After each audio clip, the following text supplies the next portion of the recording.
At para naman sa balitang nakaka-good vibes, nakabisita na ba kayo sa mga nayon ng probinsya at nakapaglaro na rin ba tuwing may fiesta?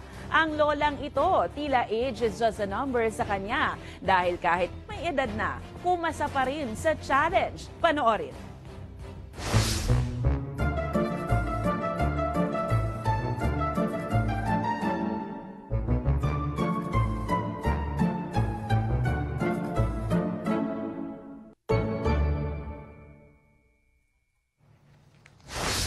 Wala kayo sa lola ko. Kung kayo ay may kwentong kakaiba, mga kwento ng pag-ibig o storya ng inspirasyon at pag-asa, maaari niyo itong ibahagi. Sumali sa ating Facebook group na Balitang A to Z.